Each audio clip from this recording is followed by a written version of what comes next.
Selamat siang semuanya. Assalamualaikum warahmatullahi wabarakatuh. Hari ini saya Tia dari Enabled dan akan membantu teman-teman semua yang ada di sini untuk melakukan tanya jawab sama Dr. Fauzia Pakai ini Fariza aja. atau Dr. Ezi dan Dr. Elvi Zulka seperti itu. Oke, Dok, kalau gitu saya langsung mulai pertanyaannya, Dok ya.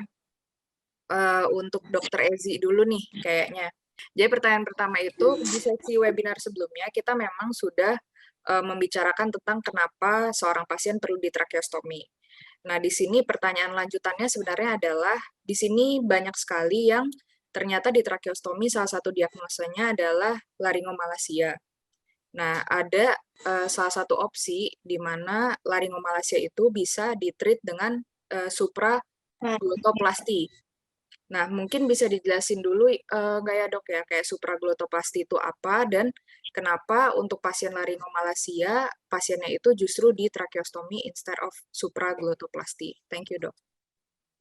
Oke, jadi kita mesti tahu dulu laringomalacia apa.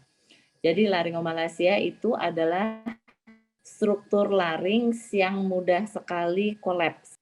Ya, jadi sebelumnya kita harus tahu dulu struktur laring kita yang disebut dengan laringomalacia itu apa gitu ya.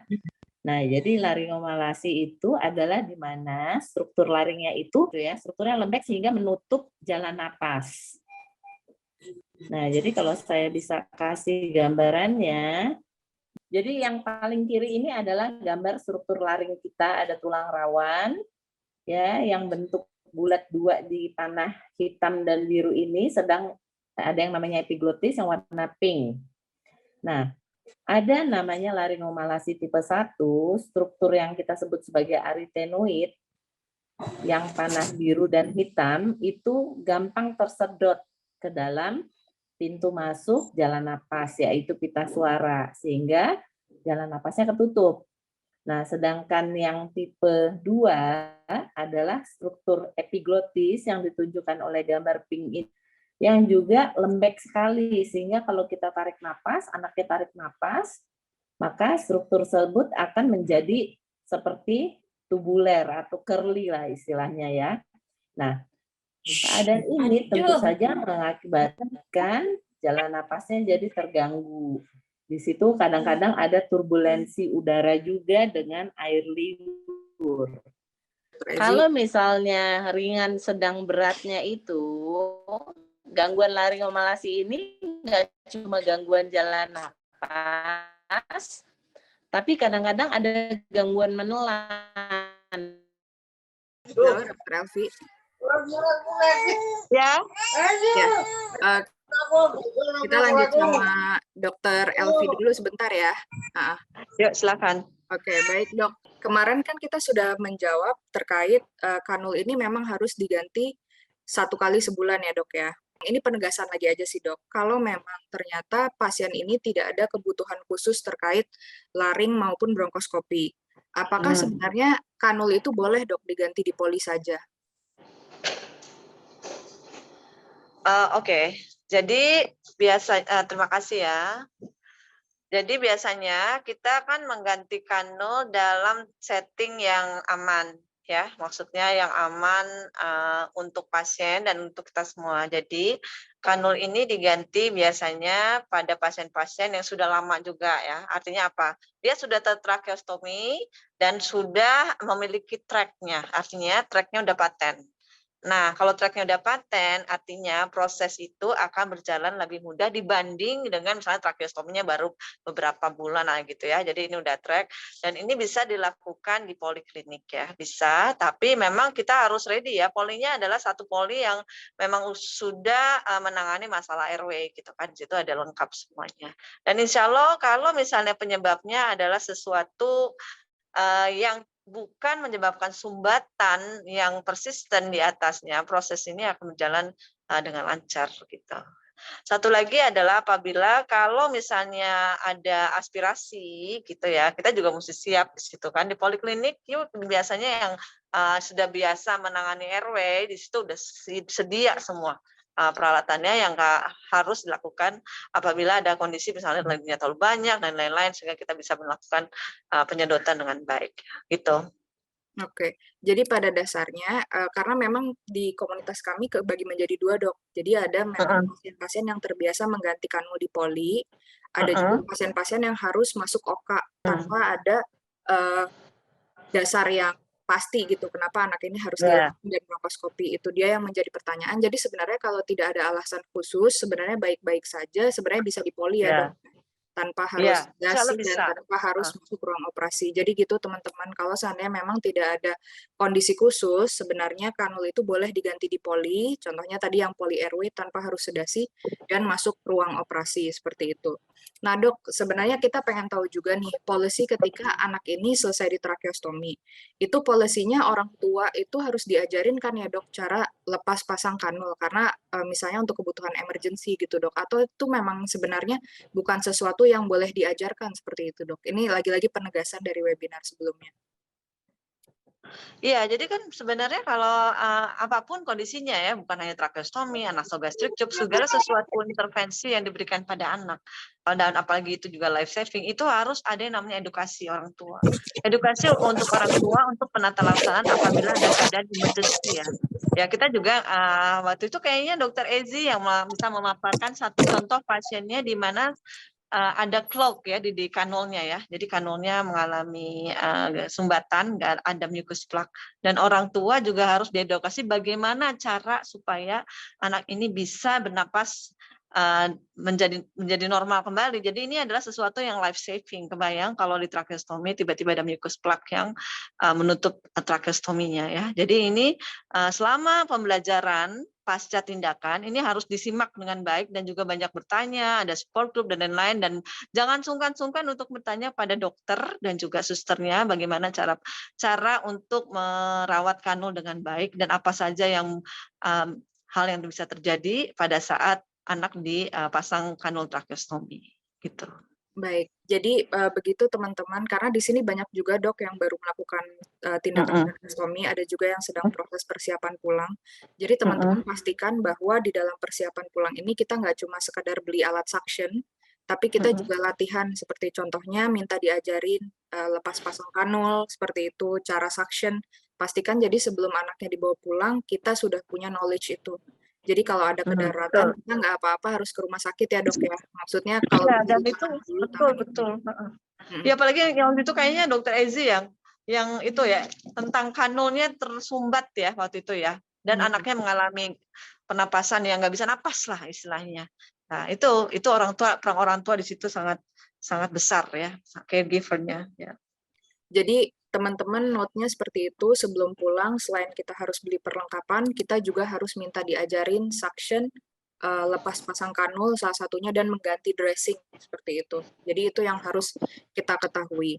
Oke, ini Ya, masih lanjut sama Dokter Elvi dulu nggak apa-apa ya dok, ya sembari. silakan. Heeh. Oke dok, saya pengen tahu. Jadi kalau seandainya anak ini sudah pulang, stepnya itu tuh lanjutannya apa ya dok? Contohnya anak saya ya, kita jadi tahu bahwa tiap bulan kita memang harus ganti kanul, lalu ada terapi juga dengan dokter Luh misalnya seperti itu. Itu kira-kira sebenarnya in general tuh seperti apa sih dok? Apakah setelah pulang dia harus konsultasi dengan dokter rehab medik atau mungkin ada dokter bedah mulut atau apa? Mungkin bisa digambarkan dok. Kalau selesai di tracheostomi harus mulai konsul sama siapa untuk lanjutannya? Ya, jadi kita pertama-tama kita tahu dulu nih penyebab tracheostominya apa ya. Misalnya yang banyak ditemukan adalah apabila ada kelainan misalnya di daerah neuromuskuler atau kita sebut di daerah persarafannya, di daerah otaknya atau perkembangannya gitu yang menyebabkan anak ini mengalami gangguan jalan napas akibat proses clearance-nya, misalnya contohnya nggak bagus ya, jadi nggak bisa batuk yang bagus gitu. Kalau ada lendir susah gitu, di sini telannya susah gitu kan. Jadi tracheostomi di situ benar-benar merupakan satu cara untuk bisa membersihkan jalan napas lebih baik dan yang juga untuk membantu ventilasi ya misalnya ya. Nah, untuk itu kita biasanya merupakan satu tim ya. Kita tuh multidisciplinary team. Jadi nggak bisa yang oke udah tracheostomi, oke nanti pasti kontrol lagi nih untuk ganti. Ya, kayak gitu enggak. Tapi kita harus menanaksani as a whole ya, holistic. Nah, apa root of the problem-nya? Biasanya kita balik lagi ke dokternya yang kenapa nih misalnya ada peluang saraf, kita juga ke sana dan nanti juga kita lihat juga apakah gizinya cukup apa enggak. Biasanya kita evaluasi dengan dokter gizi klinik dan kemudian apabila nanti ada tindakan yang diperlukan apakah perlu bronkoskopi, selalu ada evaluasi di situ.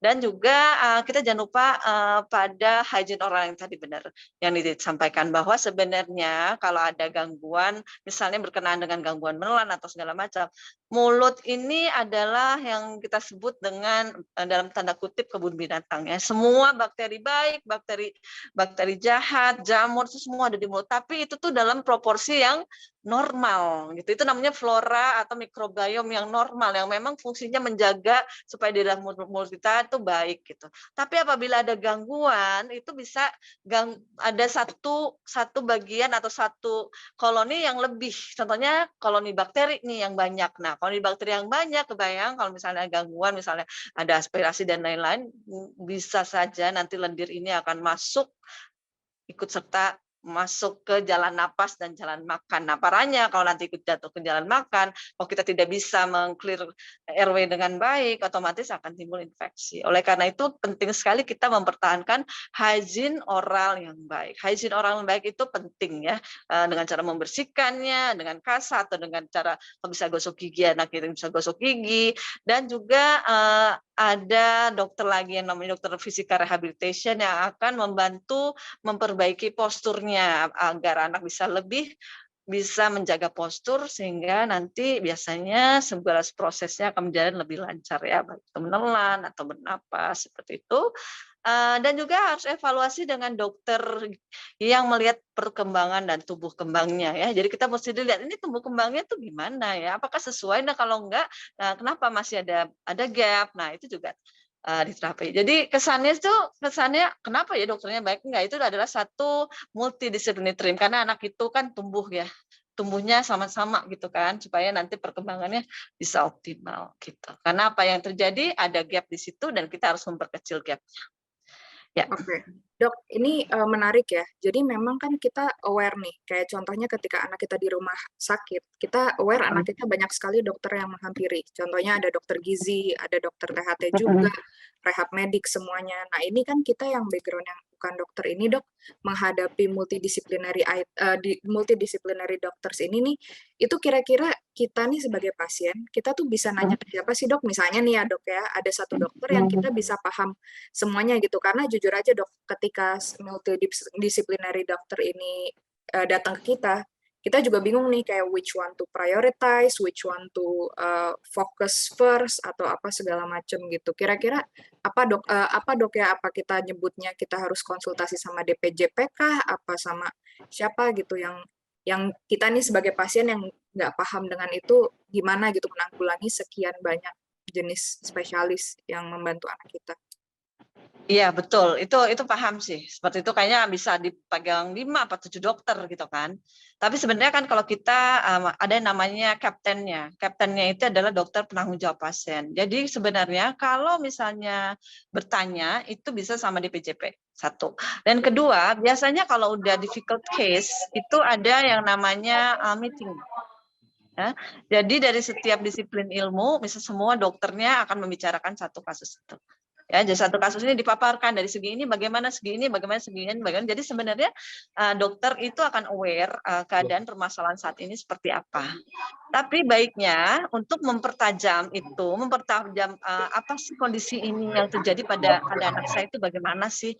Itu setiap kali ada DPJP yang berkunjung itu harus ada di sebelahnya dan berusaha untuk mendapatkan informasi sebanyak mungkin ya nggak apa-apa sih kita lebih cerewet gitu, nggak apa-apa, nggak ada yang namanya kita itu merasa apa ini kenapa sih nanya-nanya melulu, nggak ada ya, kita akan selalu memberikan sejelas-jelasnya apa sih keadaan kondisi anak itu, karena yang namanya anak yang dengan multidisciplinary team itu peran keluarga, peran orang tua, caregiver itu sangat penting gitu. Jadi penting sekali kita untuk mengedukasi supaya kita ada dalam satu pemahaman yang sama tentang kondisinya gitu ya. Oke, makasih Dok. Jadi teman-teman kalau di rumah sakit, kan kita udah biasa dokternya banyak sekali nih. Ada dokter neurolog, ada dokter yang misalnya darah, dokter gizi, dokter apa. Teman-teman bisa konsultasi sama DPJP sebutan rekan-rekannya ya dok ya, yaitu dokter Ya, penanggung jawab. Mungkin untuk biar kita dapat summary-nya kali ya dok ya, karena kadang kita ya. ada yang mungkin dokter THT kita lebih ngerti bahasannya, tapi kalau udah yang darah, ginjal, apa kadang kita tuh suka agak nggak mudeng, kita mungkin bisa ngomong sama DPJP gitu ya, sebenarnya apa yang harus diprioritaskan, apa yang harus di next step-nya seperti apa gitu ya dok ya. Hmm. Ya, gitu teman-teman. Nanti tenang aja, ini ada recordingnya, akan ada di YouTube juga, dan insya Allah akan coba kita bikin versi tertulisnya juga. Jadi teman-teman yang mungkin nggak ada waktu nanti nonton video bisa baca versi tertulisnya gitu. Oke, makasih banyak Dokter Elvi. Kita mau lanjut ke Dokter Ezi dulu bentar ya dok ya. Oke, jadi tadi menyambung kembali kenapa harus di tracheostomi, nggak bisa di supraglottoplasty. Seperti tadi saya bilang, kelainan laringomalasi ini tidak hanya bermasalah pada jalan napas, tapi berat, ringan, sedangnya penyakit ini ditentukan oleh kadar saturasi oksigen dan gangguan menelannya.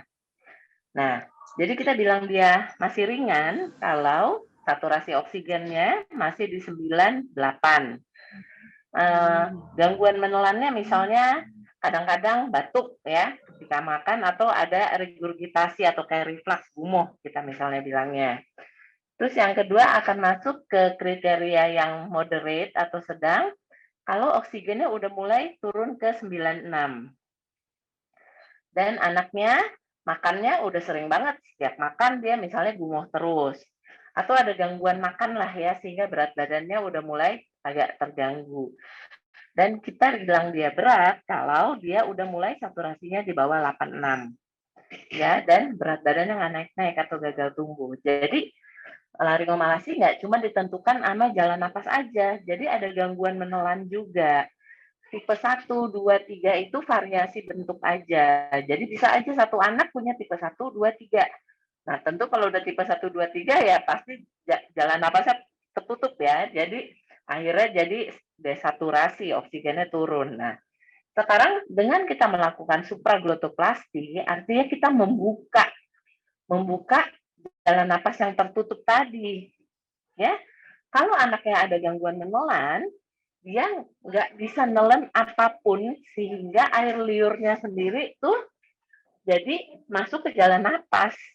Ya, jadi kalau dokter Elvi biasanya bilang, ada aspirasi. Terus punya kriteria pas 1, pas 2, bahkan yang paling berat pas 8. Artinya apa? Jalan air liurnya masuk ke jalan napas, kemudian nggak ada refleks batuk sama sekali. Jadi ya bayangin aja kayak waterfalls. Ya, jadi kayak anaknya Ibu Tia dulu aspirasi berat seperti itu. Nah, jadi kita nggak bisa buka supraglottoplasty-nya karena pasti nanti semakin grok-grok. Sedangkan kriteria kita suction kapan sih? Setiap kita dengar bunyi grok-grok. Bahaya nggak dok? Ya selama kita suctionnya dangkal, nggak akan mengganggu jalan napasnya dia, nggak nyentuh-nyentuh jalan napasnya dia, yaitu trakea. Tapi kalau misalnya kita udah supraglottoplasty, nggak di tracheostomi, tambah parah lagi, tentu semakin aspirasi, nggak ada akses buat nyedot lendir-lendir itu. Jadi kita akan menimbang-nimbang nih pada anak dengan laringomalasi. Biasanya saya kirim dulu ke dokter Elvi, aspirasinya gimana sih? Masih mungkin nggak kita fisioterapi, posisi kontrol postur dengan dokter lu kadang-kadang ya, sehingga bisa terkendali. Karena kalau udah kita buka semakin aspirasi jadi masalah lagi. Nah, makanya kadang-kadang tracheostomi kita kerjakan untuk mengatasi aspirasi tersebut. Tapi kalau cuma yang grok-grok aja, terus dia nggak ada masalah aspirasi, kita lakukan supraglottoplasty, memang hasilnya bisa baik gitu. Oke, jadi memang supraglottoplasty kan menyelesaikan masalah airway ya dok ya. Cuma kadang Iya. masalah anak tracheostomi itu tidak hanya di airway. Ini saya ada gambar nih, mungkin Boleh saya dok, bisa kasih silakan. lihat sedikit. Kelihatan. Ini Nah, lagi ini kayaknya sinyal saya. Nah, ini laringomalasi. ya. Ya, gambar Jelas. 1, gambar 2 yang di tengah, gambar 3 yang paling kanan. Nah, bayangkan kalau dia puncuknya struktur tulang rawannya yang seperti yang kanan atau yang seperti yang di tengah. Tentu saja ini akan membuat jalan napasnya ketutup ya. Makanya dia perlu, ini adalah variasi tipe-tipenya, tipe 1, tipe 2, dan tipe 3. Tentu saja jalan napasnya juga ketutup ya. Dan gimana sih cara ngatasinnya? Operasinya dibuka seperti ini. Ini namanya supraglottoplasty. Jalan napasnya kebuka. Tapi kalau dia air liurnya masuk ke jalan napas, ya dia nggak bisa menelan. Selain dia nggak bisa masuk ke jalan makan, dia akan cari tempat yang paling rendah. Apaan sih ya lubang jalan napas ini? Masuklah semua air liur ke sini. Nah, makanya dengan tracheostomy ini juga bisa membantu untuk melakukan penyedotan air liur yang masuk atau aspirasi tadi. Sehingga grok-groknya bisa dikurangi dengan suction. Jadi kalaupun ada supraglottoplasty, masalah menelannya harus selesai dulu gitu ya dok ya? Otherwise nanti... Iya, gangguan menelannya harus selesai dulu, ya. Sekarang saya paham dok, karena dulu saya nggak paham tuh kenapa bukan supraglottoplasty. Jadi ternyata supraglottoplasty memang bisa menyelesaikan masalah, namun masalah gangguan menelan harus selesai dulu, seperti itu ya dok ya. Nah, tadi mungkin saya melanjutkan sedikit dari pertanyaan saya dengan Dokter Elvi gitu ya. Sebelumnya kan kita membahas bahwa pasien-pasien anak tracheostomi ini kan multidisiplin ya dok ya, yang menangani. Jadi nggak cuma THT, ada dokter neurolog, ada segala macam. Untuk pasien-pasien di daerah nih dok, ini kira-kira apakah memang anak-anak tracheostomi di daerah sebaiknya pindah ke Jakarta gitu dok untuk mendapatkan treatment yang multidisiplinary, atau sebenarnya di daerah juga ada sih multidisiplinary tim gitu loh yang bisa siap menangani pasien tracheostomi. Mungkin bisa dijelaskan dok? Ya, mungkin itu tugas kita ya, tugas kita Dokter Elvi, bahwa sebenarnya kalau di rumah sakit umum harusnya tim itu ada. Tapi mereka belum seperti kita yang udah solid, yang udah nyambung satu sama lain gitu. Kayak saya udah pasti otomatis konsul ke Dokter Elvi untuk menilai fungsi penelan. Dokter Elvi udah pasti ngajak dokter lu fisioterapi. Kemudian kita udah pasti konsul ke neuro. Sebenarnya itu dokternya udah ada semua. Cuma mereka belum ngobrol, belum guyup gitu, belum guyup satu grup. Mungkin ibu-ibu bisa jadi pelopornya gitu, dok, bentuk dong dok tim pediatrik RW di sini gitu dengan dokter THT. Kira-kira Jadi kalau mempelopori seperti itu harus kemana dok? Apa ke Perhati-KL atau Kemenkes atau ke pihak enggak, cukup ke dokter THT-nya dulu, bilang minta dokter THT-nya untuk mengajak misalnya dokter PH medik. Kita dulu juga awalnya masih sendiri ya, tapi semakin kita belajar gitu bahwa ini harus tim multidisiplin, nggak bisa kita kerja sendiri. Jadi kalau seandainya saya ngebayangin saya di daerah gitu ya dok ya, misalnya saya berinisiatif misalnya dok, dokter THT sebagai DPJP misalnya seperti itu, dan saya minta dibentuk tim, jadi lebih komunikasinya seperti itu gitu ya dok ya ke dokter. Benar, ya. Ya, dokter Elvi gimana? Ada ide nggak? Awal-awal kita juga gitu ya. Ya, tapi memang kalau kita sih biasanya gini, jadi inisiatifnya tuh dari kita sendiri. Contohnya adalah berusaha, satu kan kalau teman-teman sih udah kenal ya, tapi biasanya kita memaksakan supaya memeriksa pasien itu bersama-sama. Jadi kita invite dalam hari yang sama untuk datang bersama-sama. Jadi kita kayak jadi arranger ya.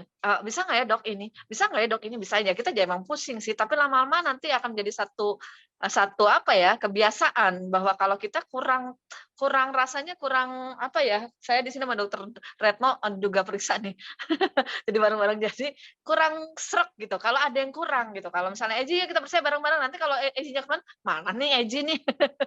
Ya, jadi gitu, jadi kita saling melengkapi gitu. Jadi kasihan juga nanti kalau pasiennya ke dokter ini lagi, ke dokter itu lagi, berapa puter. Jadi sehari-hari cuma satu rumah sakit muterin dokternya terus kan. Tapi kalau dalam satu saat, satu tempat nggak bisa. Jadi mungkin nanti bisa usul ke dokter THT-nya aja. Mungkin kan kita lebih kenal ya sama dokter-dokter THT ya. Jadi apa bisa sama-sama dok periksa.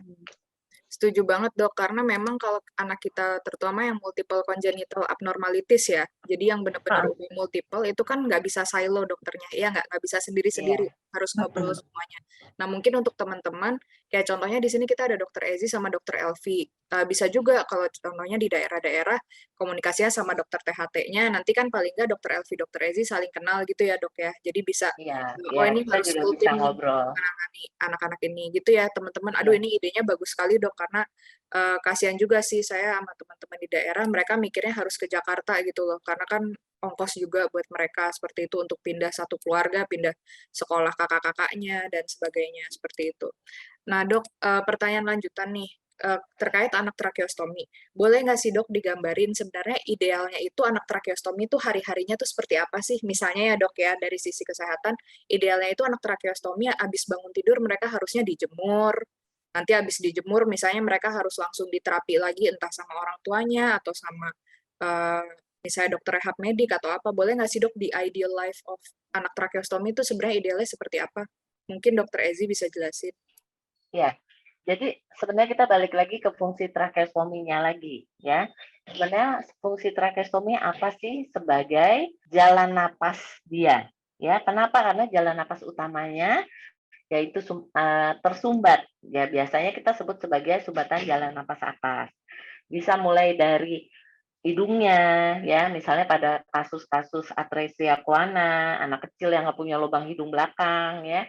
Bisa juga karena ada tumor, ya misalnya bisa juga karena ada laringomalasi tadi, ya yang berat, macam-macam lah penyebabnya. Jadi kita harus memastikan bahwa si kanul tracheostomi ini berfungsi dengan baik.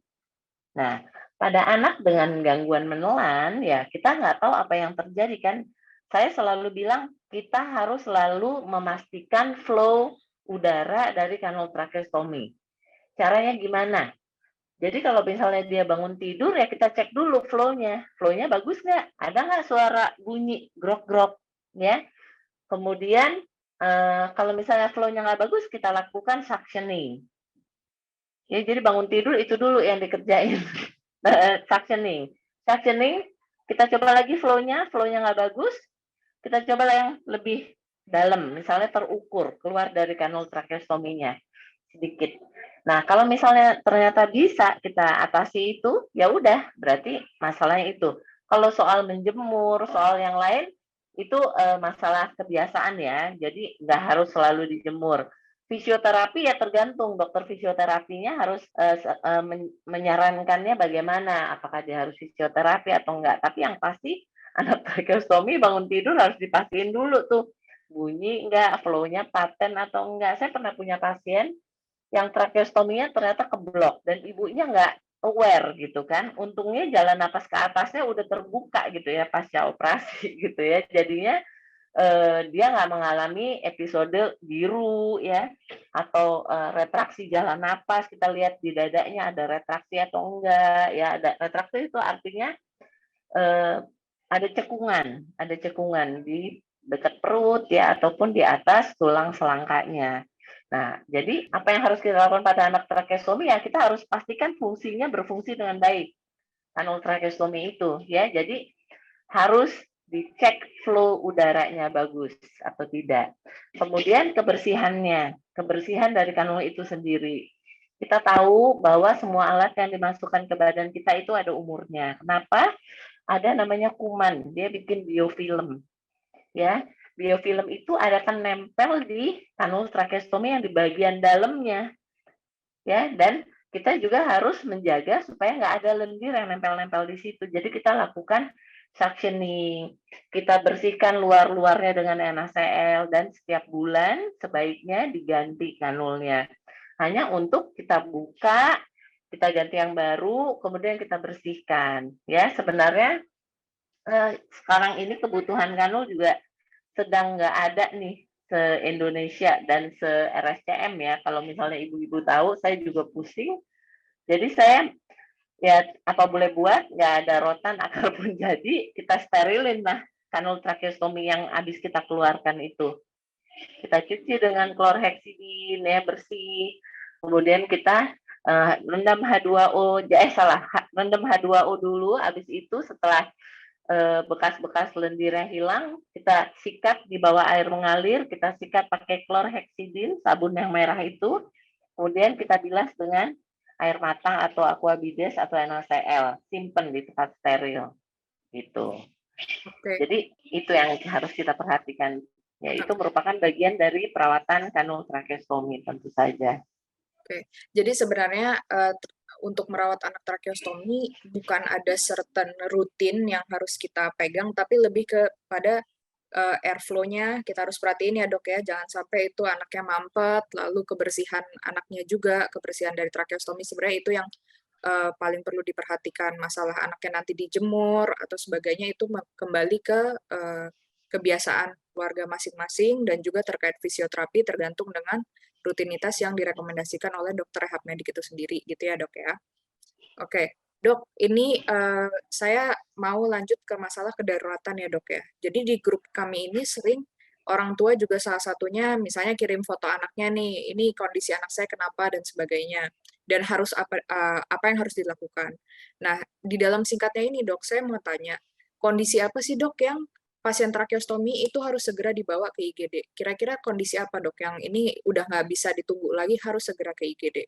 Oke, saya biasanya pasien tracheostomi saya ajarin orang tuanya untuk kalau misalnya tiba-tiba kanul tracheostomi ini terdekanulasi, orang tuanya harus bisa masukin ya. Tapi tadi Tia nanya kapan kita harus bawa ke IGD ya. Tentu saja ketika dicoba dimasukin lagi nggak bisa ya.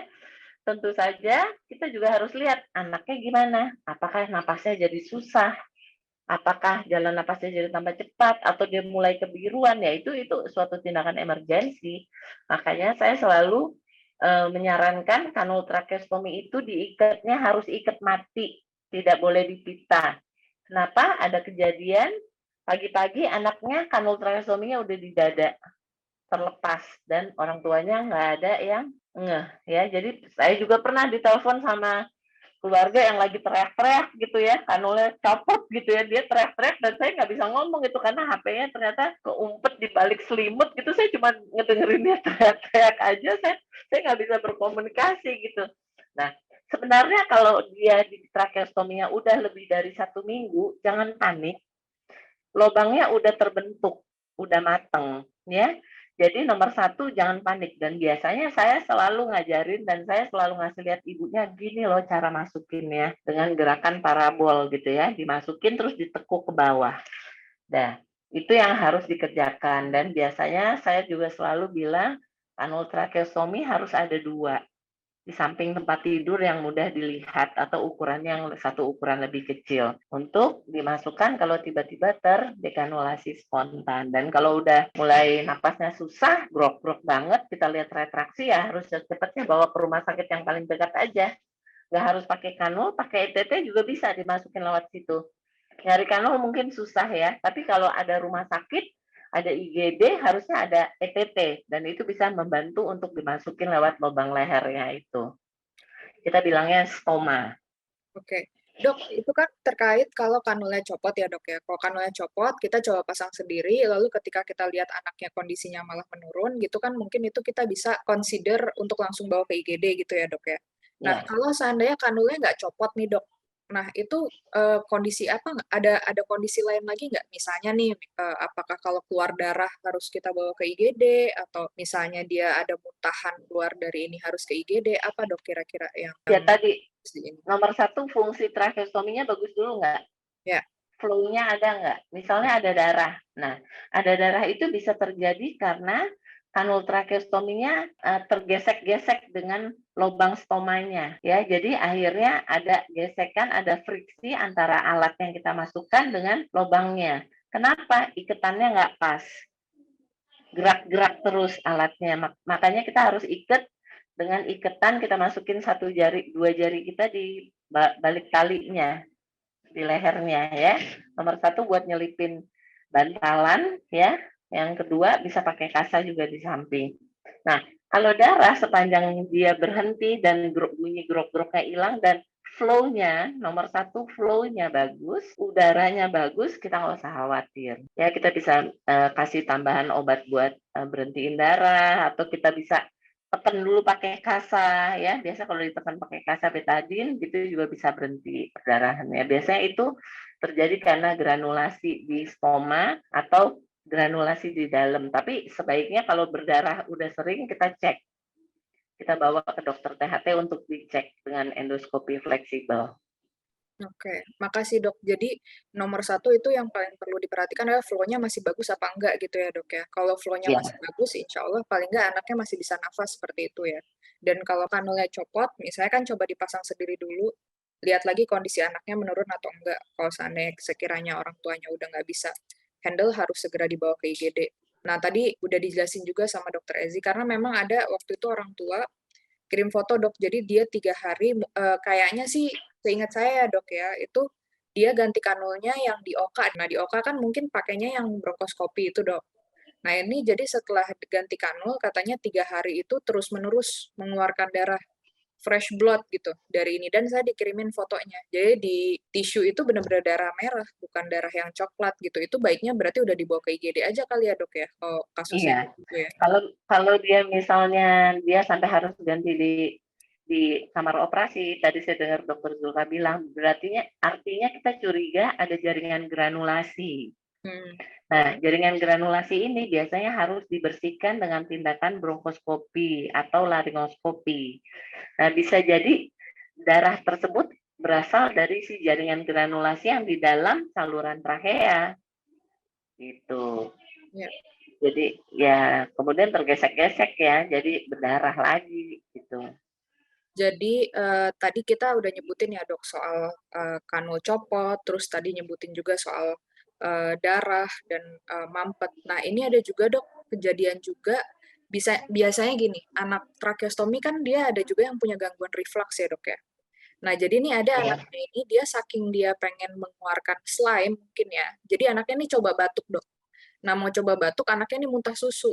Nah, muntah susunya tuh seperti biasa tuh, ada yang keluar dari kanul lah, segala macem. Nah, ini gimana Dok kalau sampai keluar dari kanul misalnya susunya gitu, atau muntahannya malah mau masuk kanul lagi, gimana caranya, apa yang harus dilakukan orang tua gitu ketika itu terjadi, seperti itu Dok?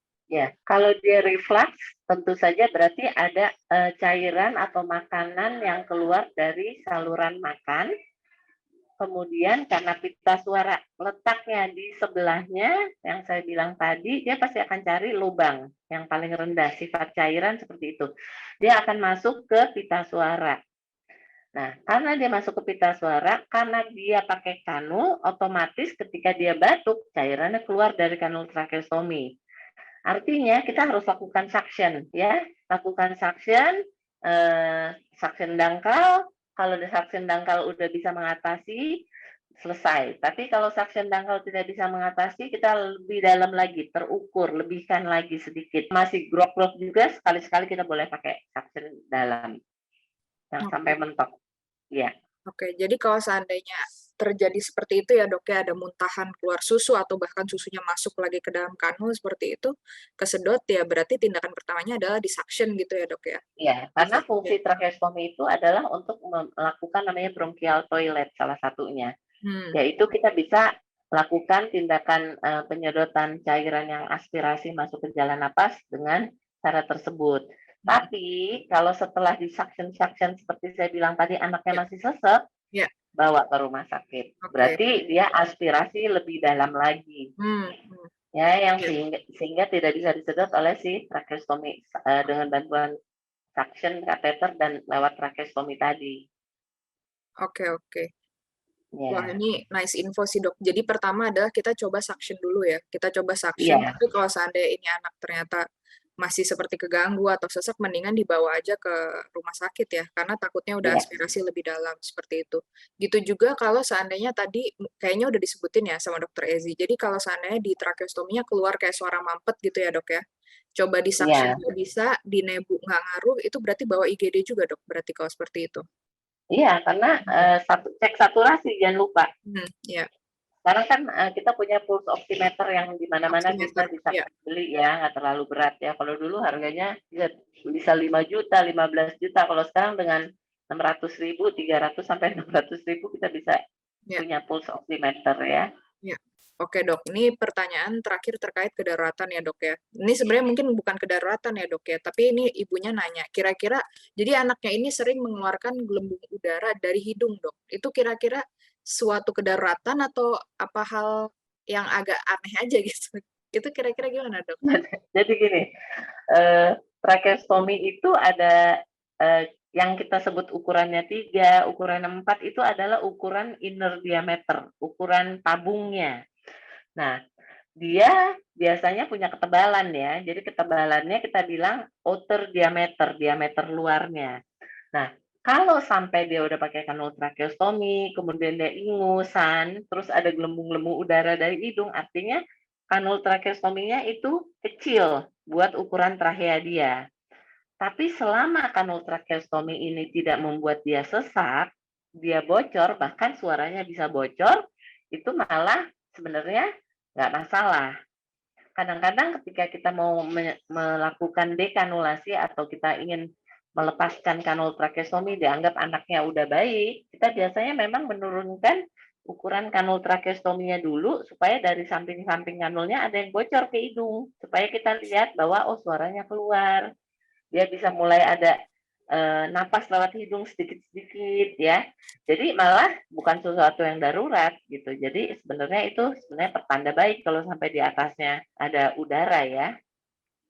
Oke, nah ini pertanyaannya gini dok. Jadi kan banyak anak-anak tracheostomi itu di waktu yang sama dia pakai tracheostomi, lalu dia juga pakai NGT, ya kan? Atau OGT, atau PEC, apa segala macam, karena mereka memiliki gangguan menelan. Kalau kita bicara soal dekanulasi tracheostomi, apakah kita ngomongin misalnya, oh NGT-nya aja dulu, misalnya NGT-nya aja dulu diusahakan untuk bisa copot, baru kita bisa ngomongin dekanulasi. Apakah betul seperti itu dok, apa gimana dok? Ya, syarat saya nomor 1 udah harus nggak ada gangguan menelan untuk dekanulasi. Biasanya saya kirim dokter Elvi. Nah, prosesnya nanti dokter Elvi bisa melakukan FEES, fungsi flexible endoscopy evaluation of swallowing atau meriksa fungsi menelan, atau bisa kita lakukan ada namanya seset ya dokter Elvi. Iya, betul. Oke. Berarti untuk anak-anak yang pakai NGT dan pakai tracheostomi, secara general ya dok ya, biasanya anaknya copot NGT dulu kali ya, baru kita bisa ngomongin copot tracheostomi. Betul begitu ya dok ya, in general ya, in general. Karena kalau udah lepas NGT kan berarti kan we assume si gangguan menelannya udah lebih tersembuhkan gitu loh, baru kita bisa ngomongin lebih jauh terkait tracheostomi. Betul nggak gitu dokter Elvi ya? Iya, jadi itu yang telah disampaikan tadi. Jadi kita mesti lihat potensi dari fungsi menelannya. Jadi kan kalau fungsi menelan itu ada fungsi proteksi ya, karena kalau ada gangguan menelan, di mana kita ada gangguan proteksi di situ, akan terjadi apa yang namanya penetrasi dan aspirasi yang bisa masuk ke jalan napas. Dan di situ sebenarnya peran tracheostomi salah satunya adalah memudahkan airway clearance, memudahkan pembersihan itu semua ya. Nanti kapan sih kriteria boleh dilakukan dekanulasi? Tadi Dokter Ezi bilang kalau menelannya sudah ada lah, maksudnya nggak baik-baik amat, tapi sebenarnya penetrasi aspirasinya tuh sudah nggak ada, tapi masih bisa dilakukan latihan ya untuk memperbaiki itu sampai optimal. Gimana caranya? Biasanya kita melakukan pemeriksaan khusus ya, kita lihat gimana anak ini ada lendirnya banyak apa enggak, lendir di daerah tenggorok ini apakah mengembang, apa namanya? Menggenang banyak, dan apakah genangan itu ada yang masuk ke jalan napas apa tidak, dan kita bisa melihat apakah dia menelan. Kalau nelan, kan nelan itu kan di daerah tenggorok ini adalah satu yang refleks ya pada anak-anak di atas usia 6 sampai 1 tahun itu udah refleks, jadi nggak usah ada makanan tapi menelan secara spontan. Nanti kita lihat gimana menelan spontannya. Kalau menelan spontannya itu bersih nggak di daerah situ ya, itu kita bisa lihat. Yang ketiga adalah bagaimana kekuatan dari proteksi jalan napas. Biasanya kita sedikit-sedikit agak didekatkan skopnya, terus kemudian kita lihat gerakan dari pita suaranya. Nah, kalau misalnya itu lulus ya, lulus jadi hasilnya baik-baik, biasanya itu berkorelasi dengan fungsi menelan yang sudah baik, dan artinya apa? Aman gitu. Masalah nanti menelannya masih ada sisa dan banyak sisa-sisa makanan di situ, nanti akan dimaksimalkan dengan latihan ya. Tapi bisa juga dengan adanya fungsi menelan yang baik, itu NGT masih bisa ada loh. Kenapa? Karena misalnya contohnya intake-nya nggak cukup. Misalnya anak ini pakai NGT bukan karena nggak bisa nolong loh, tapi karena pemenuhan kebutuhan nutrisinya sudah tercukupi. Tapi yang penting di situ saya bisa bilang informasi ke Dokter Ezi, ini udah bagus loh fungsi menelannya. Jadi Dokter Ezi bisa melakukan dekanulasi gitu. Tapi misalnya kalau masih intake belum cukup, NGT sih bisa iya, masih bisa dipertahankan, nggak apa-apa. Oke, jadi sebenarnya sih bukan suatu keharusan ya dok, misalnya NGT-nya dulu dilepas, baru habis itu tracheostominya bisa dilepas di kemudian hari yang mungkin entah kapan tahu. Jadi nggak mesti juga ya, tapi benar-benar lebih ke fungsi menelannya itu sendiri, kalau Iya, memang tracheostominya adalah karena gangguan menelan, seperti itu ya dok. iya, betul, betul. Oke, jadi itu bukan ada golden rules gitu, harus NGT-nya ini dulu. Oke, karena ini ada pertanyaan juga, ada pasien ini dok, dia jadi selama 2 tahun, dia nafasnya nih sudah pakai cap tracheostomy. Mungkin maksudnya ada tutupannya kali dok ya. Jadi anak ini dia udah full nafas dari hidung, dan di anak ini pun sudah bernafas spontan dalam keadaan tidur lelap. Jadi aktivitas lainnya pun anak ini oke. Orang tuanya nanya katanya, kira-kira kalau udah kondisinya seperti itu, tunggu apa lagi ya katanya, kapan ya anak saya akhirnya bisa dilepaskan gitu, karena orang tuanya mungkin mikir sudah 2 tahun nih nafasnya bisa dari hidung, kenapa masih harus pakai tracheostomy lagi gitu, dan kira-kira apa yang harus dilakukan orang tuanya agar bisa eventually anaknya lepas dari tracheostomy gitu dok. Nomor 1, tes menelan dulu. Kalau fungsi menelannya dari dokter Elvi udah tidak ada aspirasi, tidak ada penetrasi, kita akan lakukan pelepasan kanul atau dekanulasi. Tapi untuk anak-anak, prosesnya itu harus kita lakukan di kamar operasi. Ya, di kamar operasi kita teropong lagi, kemudian kita evaluasi apakah ada jaringan granulasi di atas kanul tracheostomi. Ya, kalaupun ada, kita tinggal ambil, kemudian saya copot kanul tracheostominya, kemudian kita tutup pakai plester, ya nggak perlu dijahit, dan anaknya harus bermalam 1 malam di rumah sakit. Itu proses SOP-nya untuk dekanulasi. Tapi syarat nomor 1 harus tidak ada gangguan fungsi menelan. Ya, oke. Ya. Jadi Karena kalau misalnya dia nggak bisa nelen, air liurnya itu yang kita takut tadi, yang masuk ke jalan napas aspirasi itu. Kalau kanulnya udah ditutup, mau nyedot dari mana lagi? Ya. Ya. Jadi sekalipun anak itu sudah 2 tahun dia pakai full cap apa segala macam, tetap harus tes menelan lagi ya dok ya, agar kita Ya, benar-benar ya. bisa merapikan gangguan menelan udah nggak ada, lalu dicek juga masih ada granulasi apa enggak gitu ya dok ya. Kalau ada granulasi nanti akan diambil, everything fine, bisa apa tadi ada bermalam 1 hari lagi juga, lalu bisa ditutup seperti itu. Nah ini sebelum kita masuk ke fokusnya menelan ya dok ya, ini pertanyaan terakhir dok. Ini kalau seandainya kan anak-anak ini kalau sudah bertahun-tahun maka stomanya kan sudah paten ya dok ya. Nah nanti ketika dia akhirnya dekanulasi, itu operasinya apakah ada bagian dalam juga, bagian dalamnya harus dioperasi si stoma bagian dalamnya, atau hanya kulit luarnya aja dok sebenarnya yang perlu? Duluan ya dok ya, aku dari jalan. Ya, tadi ketika kita mau melakukan dekanulasi di kamar OKA dulu kan, kita harus lakukan laryngoskopi. Nah, itu kita sekalian menilai tuh apakah dengan di plester aja bisa nih, walaupun kulitnya udah mateng, kita bisa bikin luka aja, luka di depan kulit itu supaya ada luka terbuka, kemudian kita bisa plester. Tapi kalau ada granulasi suprastoma ya tetap harus kita ambil granulasinya. Oke, jadi kalau seandainya memang di dalamnya, di bagian dalam perlu ada koreksi, maka memang perlu dikoreksi begitu ya dok ya. Tapi kalau seandainya di dalamnya nggak ada masalah, ya berarti hanya kulit luarnya aja mungkin yang ditutup pakai plester atau bahkan mungkin dijahit gitu ya dok ya. Oke, Ya.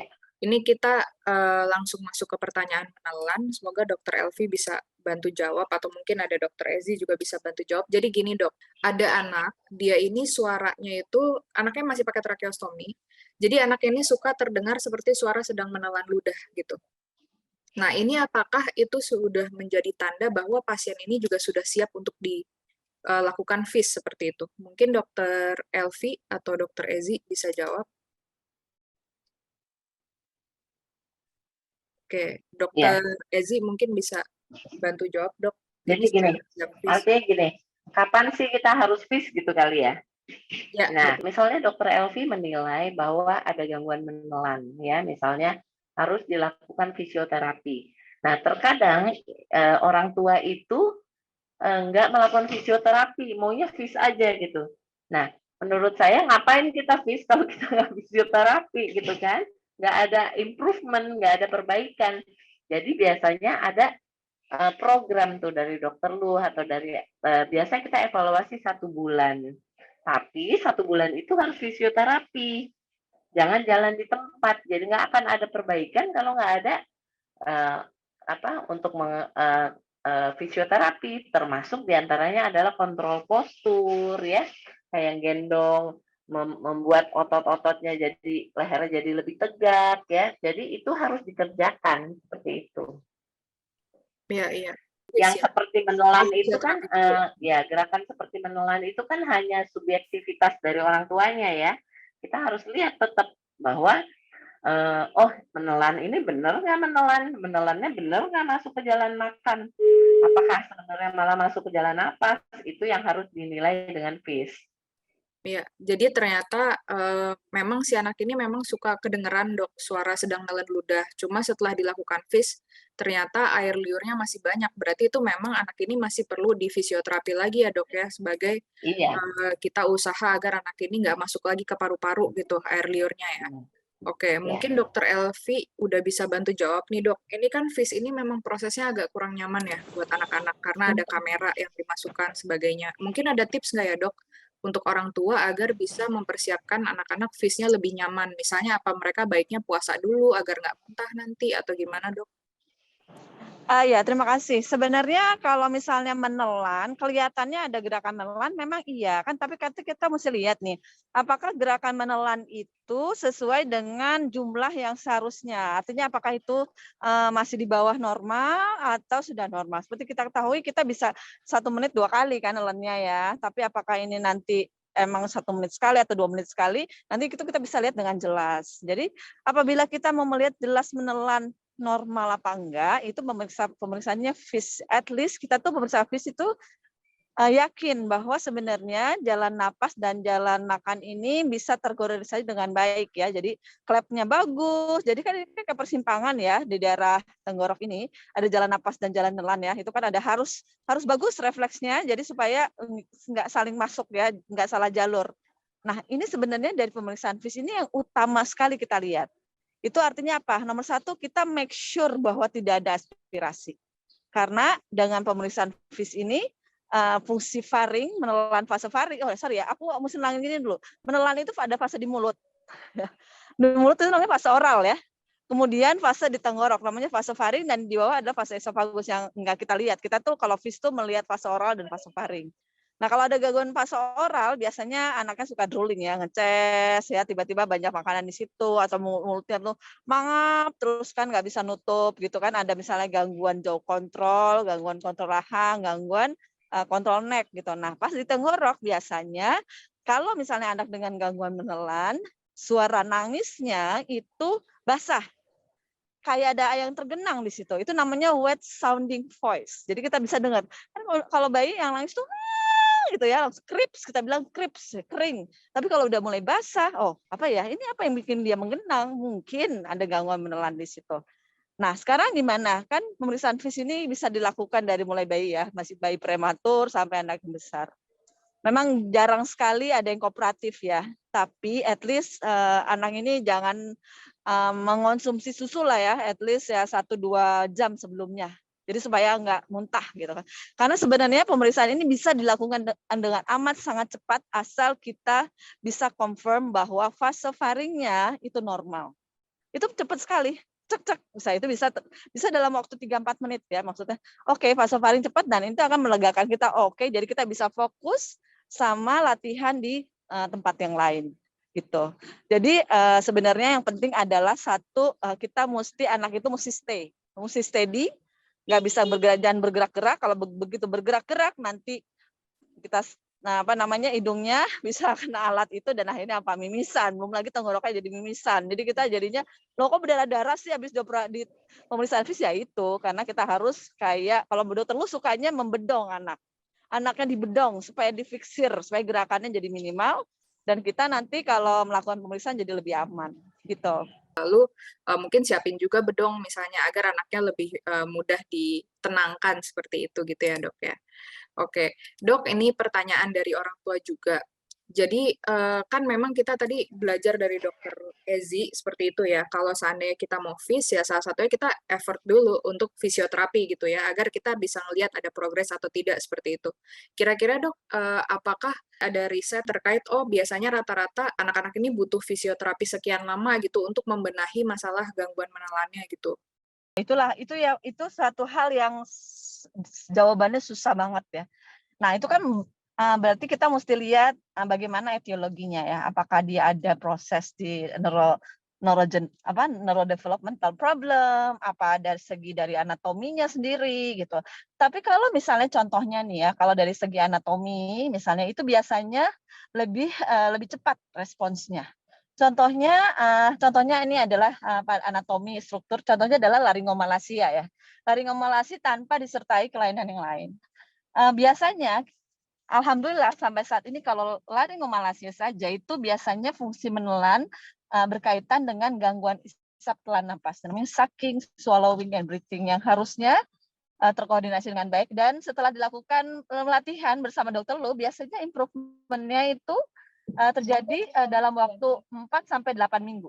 4-8 minggu khusus untuk isolated laringomalacia misalnya dengan gangguan menelan yang bukan yang severe ya dokter Eji ya. Tapi kalau yang mild moderate itu bisa membaik dalam 4-8 minggu. Nah, kalau yang neurogenic in origin, yang neurological problem, nah itu challenging. Jadi kita harus biasanya bisa melihat itu setelah FIS kedua gitu. Misalnya kita melakukan FIS, kemudian kita evaluasi dan biasanya sih kalau dokter Lu udah melihat dan kita bisa decide bareng, oke, nah kita lihat anak ini dalam waktu 4 minggu. Gimana perkembangannya? Kalau misalnya ada markedly improve, berarti kita bisa bilang bahwa ini mungkin akan membaik dalam beberapa bulan seperti itu.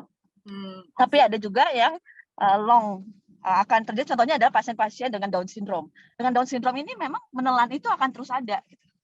Gangguan menelan akan terus ada sampai anak itu teenager misalnya ya, usia 17 tahun, tapi itu begitu mild sampai nggak kerasa gitu. Jadi itulah goalnya, kita akan melatih sampai proses menelan itu menjadi lebih optimal dan bisa mengurangi sekali dampaknya terhadap jalan napas. Gitu.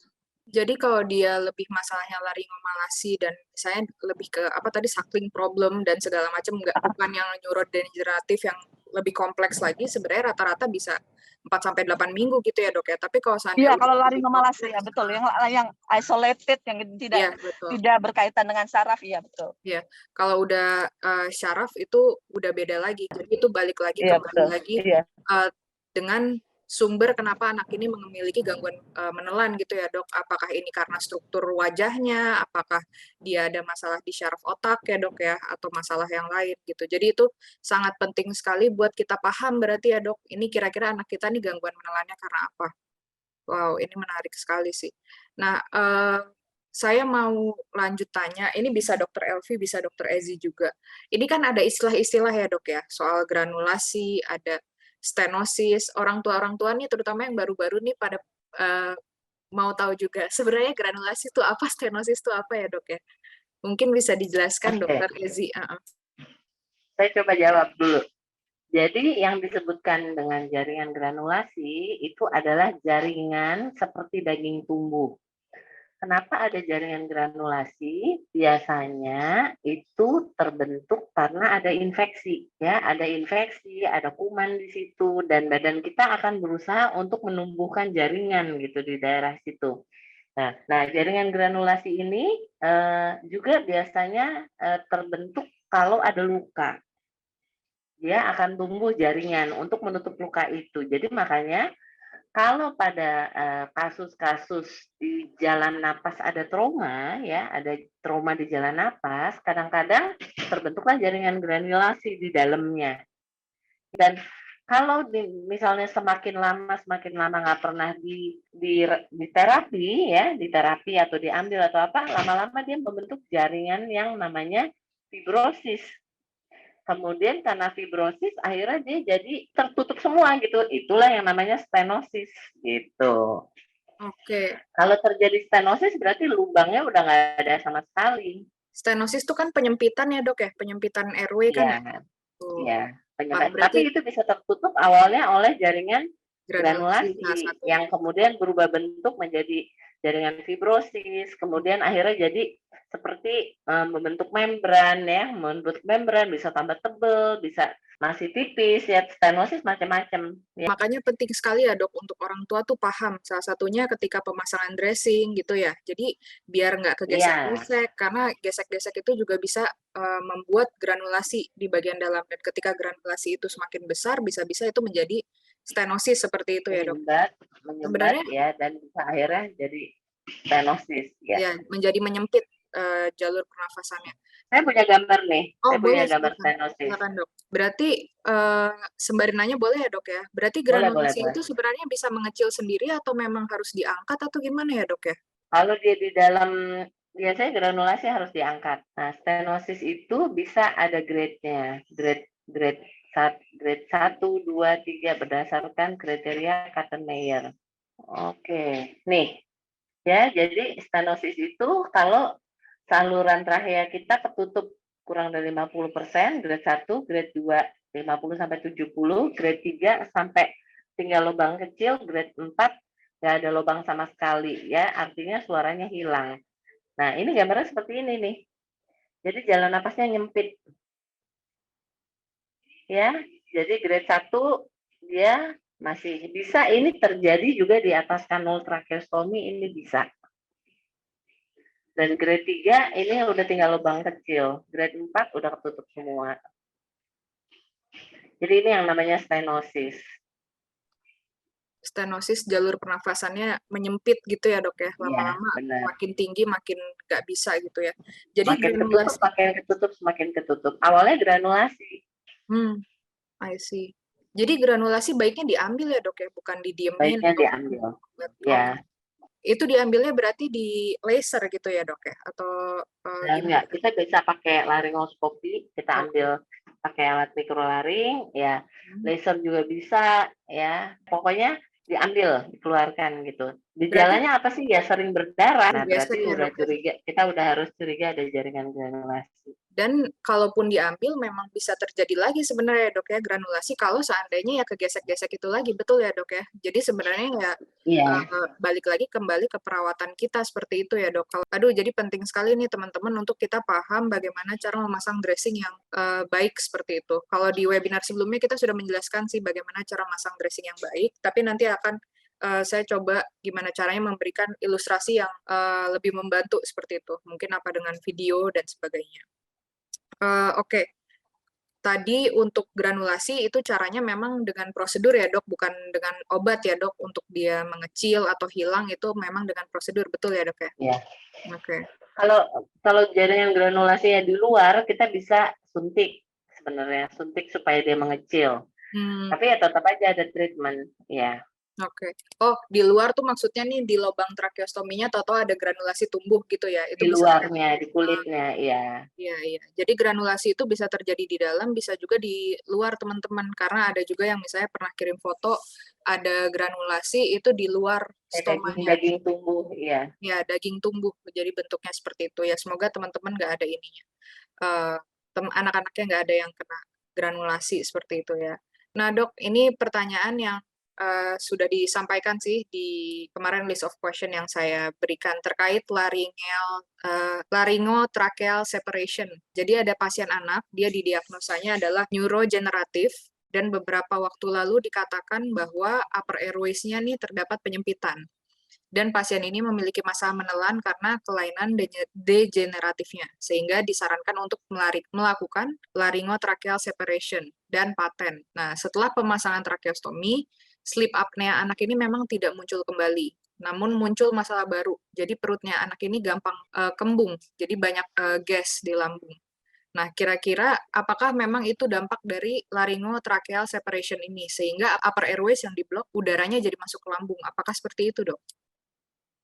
Jadi gini, biasanya laryngotracheal separation itu dilakukan pada kasus di mana aspirasinya itu parah sekali. Jadi kanul tracheostomi yang dipasang pun selalu grok-grok, selalu lendirnya banyak, kayaknya unstoppable suctioning itu, ya. Jadi aspirasinya parah sekali, artinya anaknya juga disfagia ya. Nah, tentu saja untuk mengatasi hal ini, maka jalan napas atasnya itu ditutup. Artinya pita suaranya ditutup. Nah, jadi satu-satunya akses adalah lubang ke jalan makan. Tapi karena memang dia ada gangguan menelan ya, akhirnya tidak terkontrol juga. Jadi akhirnya anaknya kemungkinan akan drooling ya, jadi nge-chest banyak sekali. Nah, kalau tadi ada udara yang masuk ke apa namanya, jadi kembung, itu bukan gara-gara ada kebocoran dari saluran makan, dari saluran napas ke jalan makannya, bukan. Tapi bisa aja ketika dia saluran makannya kebuka gitu ya, misalnya ada ketika dia reflux atau apa, ada udara yang masuk, itu yang menyebabkan dia kembung gitu. Tuh Dokter Elvi, ada tanggapan? Kira-kira kembungnya diapain Iya. tuh dok ya biar dia nggak gesi terus anaknya ya? Iya, Salah setuju. satunya Tapi sebenarnya kenapa pemasangan didiagnosis sleep NGT ya. apnea kecuali sleep apnea Iya. sentral ya? Nah, masalahnya yang kalau misalnya dia ada central sleep apnea yang biasanya memang ada hubungannya sama saraf, ada hubungan yang erat dengan reflux gitu. Jadi dia itu ada jalan bypass menuju reflux. Jadi itu sangat erat hubungannya. Oleh karena itu, refluxnya juga setuju harus ditangani dengan baik ya dari mulai obat-obatan. Nah, obat-obatan ini perlu lebih precise lagi. Jadi biasanya kita bisa coba dengan misalnya proton pump inhibitor omeprazol seperti itu. Tapi apabila tidak membaik, cepat kita konsul ke rekan kita dokter gastroenterologi. Mungkin kita akan nge-scope ngelihat esofagusnya seperti apa, lukanya seperti apa ada gangguan motilitas, gerakan usus di situ, apakah perlu obat tambahan lain. Nah, itulah maksudnya yang kita memerlukan satu tim itu. Karena kita bisa lihat kenapa nih bagaimana central sleep apnea-nya? Kenapa tidak teratasi dengan ini? Apakah dari sentralnya sendiri ada hal-hal tertentu yang akan diberikan pada pasien ini? Dan juga dengan memberikan obat asam lambung yang adekuat, yang benar-benar melihat filternya lebih loose gitu kan, gerakannya juga. Gitu. Itu mesti dilihat. Jadi memang sleep apnea-nya ini teratasi gitu dok ya. Tapi untuk masalah gesinya mungkin lebih tepatnya ditanya ke dokter gastro kali ya. Kenapa ini bisa gesi gitu ya? Oke. Iya. Jadi Kalau pakai tracheostomy pasti semua masalah sleep apnea teratasi. Karena Iya. Iya, kita kecuali udah sentral sleep Iya. apnea ya. Iya. Iya. Di sini pertanyaannya pertanyaan menelan dok. Jadi ada kasus spesifik. Pasiennya ini sudah 5 tahun di tracheostomy. Jadi ketika minum air putih dia nggak masalah. Namun saat konsumsi pure, bubur, nasi itu langsung muntah dok. Dan sesak nafas. Nah, apakah karena memang lebih padat itu lebih susah atau gimana ya dok ya? Oke. Jadi begini, kalau misalnya dengan anak dengan gangguan menelan, apalagi udah 5 tahun dengan tracheostomy, dan apalagi misalnya juga pernah ada indikasi memakai NGT, kita mesti ingat bahwa yang nama menelan itu dari mulut sampai faring. Nah, kalau misalnya anak ini bisa melakukan bisa minum dengan baik, berarti apa? Dan tanpa tersedak dan lain-lain pokoknya normal, itu artinya apa? Alhamdulillah fungsi faringnya dalam batas normal. Dan apabila diberikan makanan yang bertekstur muntah, nah itu yang harus diperbaiki. Karena sebenarnya dengan perkembangan usia, sensor muntah itu berpindah dari depan sampai ke belakang. Awal bayi baru lahir tuh di depan sensornya. Tapi begitu sudah beranjak dewasa, atau sudah lebih besar lagi, ini akan di belakang. Nah, kalau misalnya anak ini mengalami gangguan dalam pemindahan proses itu, akan menyebabkan tidak bisa mengenali makanan dengan baik. Artinya begitu dia taunya ada di depan nih refleks muntahnya, langsung dimuntahin gitu, langsung akan keluar secara otomatis. Apa bisa aja dengan melihat aja dia udah mau muntah gitu. Itulah yang penting kita latih dengan apa yang namanya latihan sensoris di daerah oromotor. Itu Jadi lebih ke nanti masalah mulutnya itu akan sensitivity ya? dilatih untuk menjadi tidak hipersensitif. Dan nanti Hypersensitive. akan didesensitisasi dengan latihan. Biasanya sih ya, kalau aku melihat dokter Lula melatih, dengan menyelipkan biskuit contohnya di pipi ya, di pipi, dan anak ini diminta untuk meraih biskuit itu supaya bisa pindah tempatnya. Gitu. Nanti lama-lama anak ini menjadi kurang sensitif.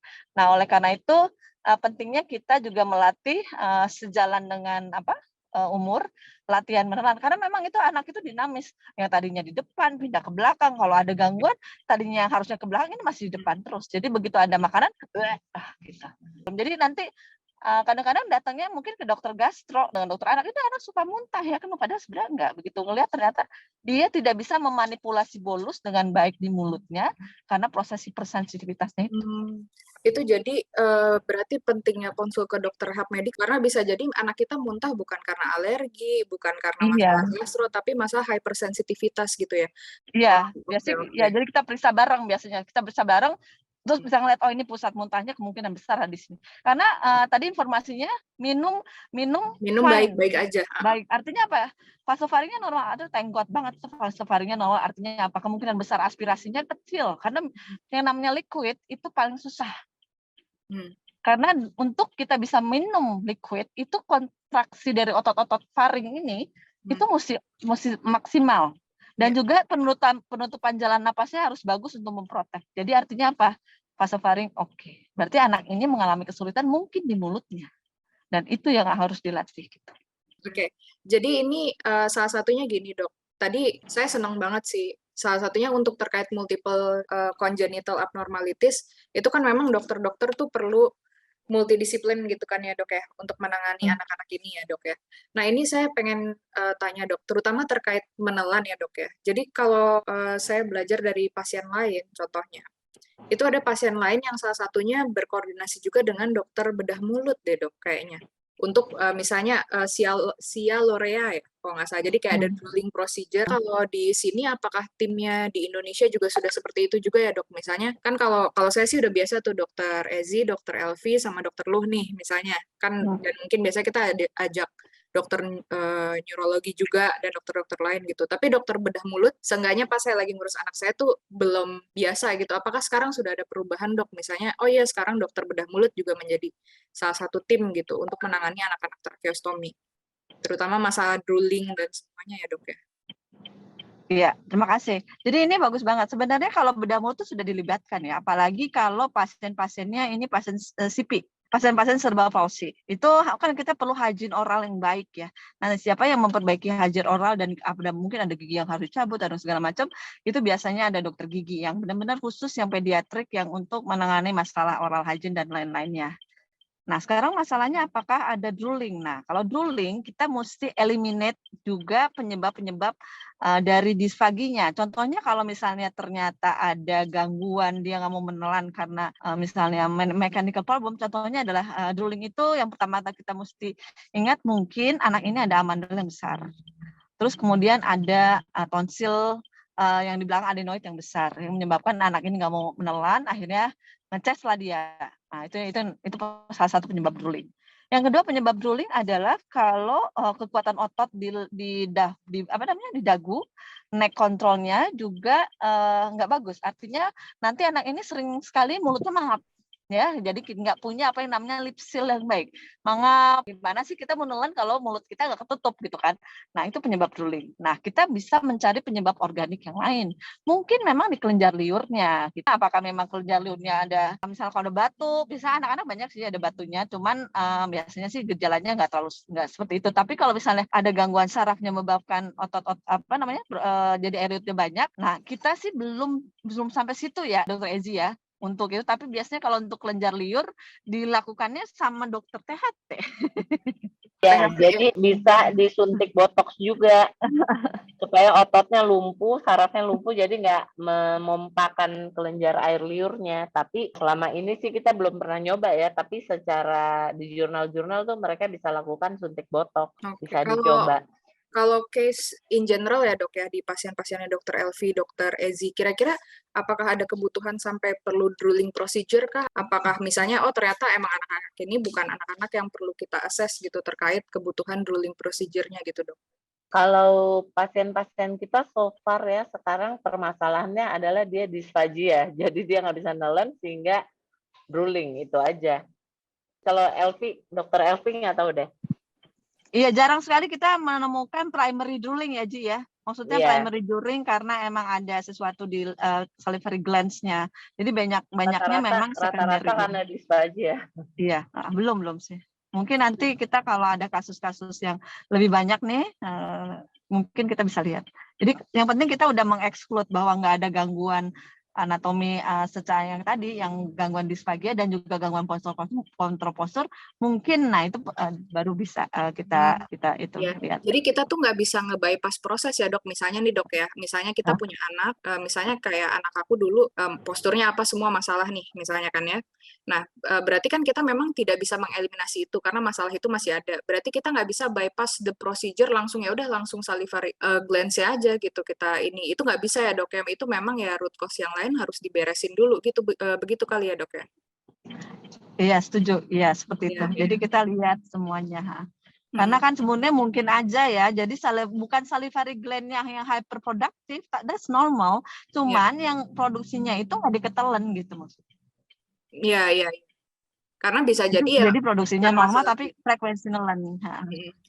dan kita nggak bisa main bypass procedure itu aja gitu ya dok, karena ada pasien juga dok yang coba treat di luar, mungkin sudah coba berbagai treatment kali ya dok ya, entah itu bentuknya obat terkait masalah air liur yang tidak tertelan ini, dan akhirnya berujung di drooling procedure-nya dilakukan seperti itu. Oke. Dok, ini pertanyaannya sedikit lagi nih. Katanya laringomalacia tuh ada hubungannya nggak sih dok sama pengecilan otak? Jadi ada laringomalasi itu banyak variasinya. Salah satunya laringomalasi ada kelainan di otak. Ya, jadi yang laringomalasinya bisa sembuh setelah di MRI, kemudian ditemukan ada gangguan yang nggak benar di saraf sentralnya, itu bisa. Pertanyaannya lebih, apakah pengecilan di otak itu mempengaruhi akhirnya anaknya jadi punya laringomalasi gitu dok? Biasanya kan dari otot ya? awal ya laringomalasi itu biasanya kongenital, tapi bisa juga dipengaruhi oleh saraf dari sentral, itu sangat mungkin. Ya, jadi kan kalau kita melihat nih dari segi kedokteran tuh ada beberapa teori yang menyebabkan terjadinya laringomalacia. Laringomalacia itu memang daerah laringnya itu kan jadi lebih mudah kolaps ya, lebih mudah jatuh, jadi kayak nggak kuat gitu ya. Jadi dulu teorinya adalah biasanya ini karena kata daerah situ belum matur gitu, belum apa ya matur tuh artinya belum matang, jadi gitu, jadi tulang rawannya masih muda gitu, jadi gampang sekali jatuh kalau napas. Itu teori yang dulu ya yang dianut. Tapi yang teori sekarang dianut adalah ada gangguan neurogenik di situ. Jadi ada hubungannya dengan neurogenic in origin, yang itu hubungannya dengan pusatnya nervous, ada nervous 10 ya, nervous yang namanya vagus yang ada di misalnya di batang otak. Jadi memang kalau ada gangguan laringomalasi itu ada hubungannya dengan saraf, itu jadi ada ketidakseimbangan. Saraf itu kan kita misalnya mesti ngelihat, nanti baliknya ada respon ya, habis ngelihat ada respon. Nah, itulah yang terjadi, ada ketidaksesuaian antara apa yang terjadi dan ada feedbacknya itu nggak sesuai. Jadi kalau kita melihat sesuatu, oh ini warna hijau misalnya contohnya gitu. Tapi kok feedbacknya kenapa jadi warna merah gitu? Itu ada nggak sesuai laringomalacia seperti itu. Yang harusnya nanti pas lagi napas dia kebuka jalan napasnya, kok nggak sesuai ya? Kok dia jadi malah nutup? Nah itu yang terjadi pada laringomalacia. Jadi ada gangguan di situ gitu, dan memang ada kayak dokter Ezzy bilang ada hubungannya dengan persarapan di situ. Tapi mungkin kalau misalnya saya juga belum baca ya untuk teori seperti itu. Tapi kalau misal dianalogikan mungkin ya dengan adanya laringomalacia kan suka ada desaturasi ya, apalagi yang prosesnya severe ya, yang dokter Ezzy tadi bilang sampai 86%. Otomatis apa yang terjadi kalau anak-anak bayi dengan oksigenisasi yang 86%?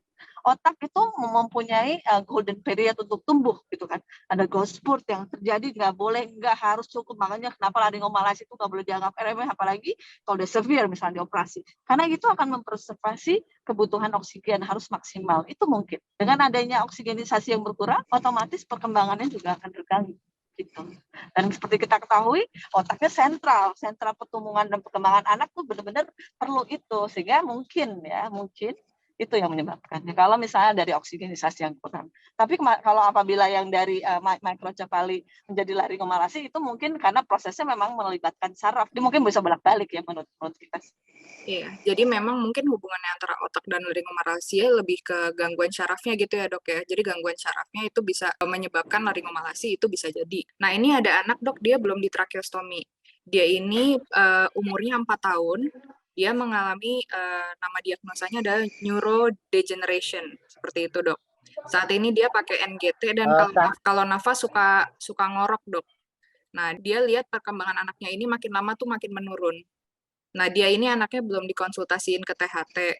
Saturasinya sih masih 97, 98. Cek Enggak, BPA, kadar oksigen dalam darahnya tuh 94. LPR. Apakah kira-kira tracheostomi bisa menjadi salah satu solusi gitu ya, Dok ya? Karena orang tuanya agak concern anaknya nih makin lama makin menurun kondisinya, sekalipun saturasinya bagus seperti itu, Dok. Kayak kasus anaknya pasiennya dokter Elvi ya. Jadi anak dengan CT juga ya, tonus ototnya jelek sekali sehingga sleep apnea. Jadi tidurnya terganggu, napasnya grok-grok ya, saturasi bisa turun. Nah, kita mesti evaluasi tentu saja mulai dari jalan napas atas dari hidungnya, nasofaringnya, apakah ada adenoid di situ, hipertrofi adenoid. Kemudian langit-langitnya, apakah juga langit-langitnya jatuh ya. Harusnya anak-anak kecil atau pediatrik OSA, pediatrik sleep apnea itu bisa kita atasi dengan satu tindakan yang cukup simpel, yaitu tonsilektomi dan adenoidektomi. Tapi pada kasus dengan neurogenik kita harus lakukan dulu evaluasi. Biasanya saya akan minta Dr. Elvi untuk lakukan DISE dulu, Drug Induced Sleep Endoscopy. Ya, untuk melihat apa sih yang menutup, apa sih yang kolaps ya ketika anaknya tidur, kita kasih obat, kita tidurkan dengan ada obat tidur tertentu dan dia akan tidur alamiah. Nah, disitulah kita bisa lakukan pemeriksaan DISE, dievaluasi nih sumbatannya ada di mana aja. Dan kalau memang sumbatannya nggak cuma di tonsil sama di adenoid, ya harus ada yang kita koreksi untuk membuka jalan napas atasnya dia. Jadi intinya kayaknya baiknya memang orang tua ini dibawa ke THT aja kali ya, Dok ya, untuk melihat Iya. kebutuhan anaknya gitu, apakah itu di tonsilektomi atau prosedur-prosedur lainnya. Nah, ini Yang pasti pertanyaan harus dievaluasi dulu itu dilakukan THT ya, Dok ya, sama dokter THT yang DISE ini ya, Dok ya? sama dokter THT. Oh, ya. dokter Elvi ya, oke. Kalau ini pertanyaannya lebih ringan sih, Dok, dari yang tadi-tadi. Ini ada yang nanya kenapa anak saya tuh dari tracheostominya itu suka keluar bau, Dok. Jadi entah itu lendirnya bau, terus di kasanya yang di sekitar dressing ini bau, itu kira-kira apa penyebab baunya dan bagaimana biar nggak bau lagi, Dok? Dan bahaya nggak ya kalau ada bau seperti itu gitu? Ya, setiap ada bau berarti ada bakteri ya.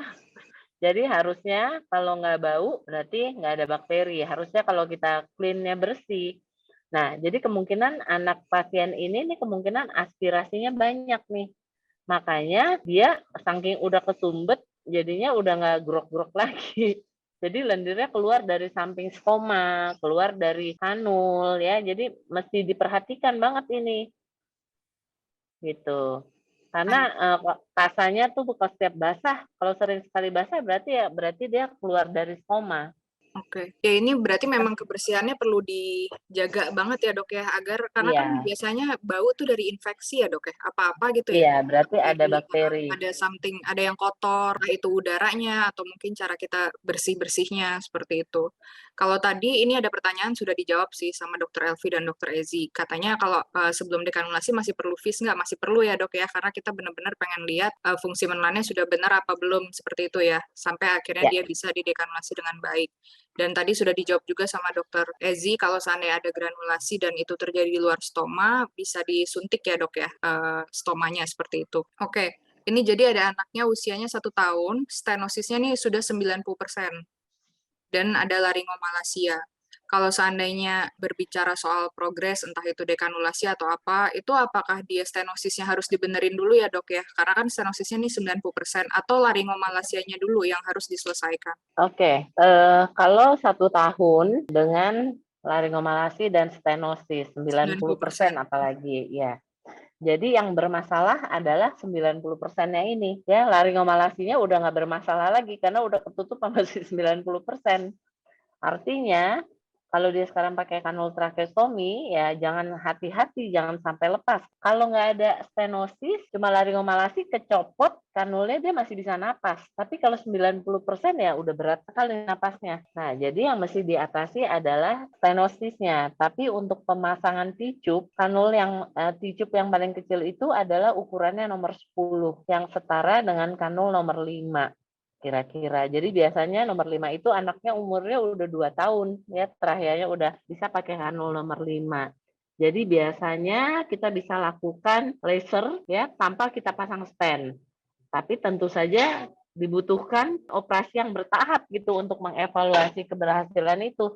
Karena stenosis yang kita buka dengan laser itu juga harus dievaluasi, apa dia tumbuh lagi, apa dia kita harus suntik lagi dengan obat-obatan supaya dia nggak tumbuh agresif lagi gitu.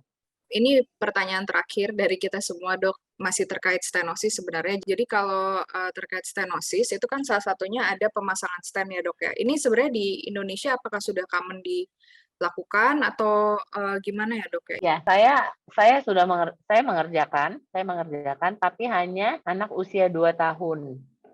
Karena itu adalah ukuran stent yang terkecil yang kita pakai. Kenapa? Kalau stand-nya lebih kecil lagi, kemungkinan kesumbatnya lebih tinggi lagi. Karena stand itu bentuknya kayak huruf T.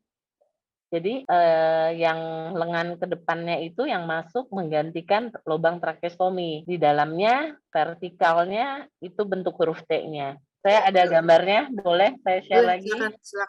silakan, Dok. Nah, inilah stand-nya. Ya, kita pasang. Kira-kira posisinya nanti adalah Yang seperti seperti ini. huruf T ya, Dok ya? Iya. Hmm. Kelihatan? Ya, kelihatan, Dok. Nah, seperti ini. Ya, jadi ada bagian yang keluar ke depan seperti posisi kanul trakeostomi.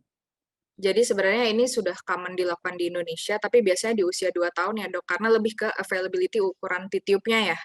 Karena kan Iya. kalau ukuran titiupnya lebih kecil lagi, itu ya lebih kompleks lagi ya, Dok, untuk dikerjakan. Jadi, Buat bersih-bersihnya lebih sempit, lebih sering tersumbat. ya, oke. Sebenarnya itu aja, Dok, pertanyaannya. Jadi makasih banyak Dr. Elvi dan Dr. Ezi sudah menjawab seluruh pertanyaan yang di-share di list question yang kemarin saya sudah share ke dokter, lalu pertanyaan-pertanyaan tambahannya yang cukup banyak. Nanti teman-teman kalau ada pertanyaan yang belum bisa kejawab, nanti akan other session lagi, atau mungkin akan bisa saya jawab by WA, seperti gitu ya teman-teman ya. Nanti kita dari Enabled ini, kita biasanya recordingnya ini akan kita share juga di YouTube. Habis itu kita lagi ngomongin juga kemarin sama Dr. Ezi ya, Dok, mungkin ada versi tertulisnya yang bisa teman-teman baca gitu. Jadi lebih gampang untuk teman-teman mengaksesnya. Seperti itu. Nah, sebelum ditutup, Dr. Elvi, Dr. Ezi, ini mungkin Via bisa bantu ya, Via ya. Kita mau secara simbolik dulu nih. Nanti saya akan kirim langsung sih ke tempatnya Dr. Elvi, Dr. Ezi, sekalian silaturahmi, karena saya udah lama nggak ketemu Dr. Elvi, Dr. Ezi. Jadi ini ada untuk Dr. Elvi dulu deh, karena kameranya lagi nyala ya. Oke, Via mungkin nanti boleh bantuin. Boleh. Oke, ini virtual background-nya Kak dimatiin dulu biar. Oh iya ya, oke. Ini ada, saya matikan virtual background-nya dulu ya. Sorry.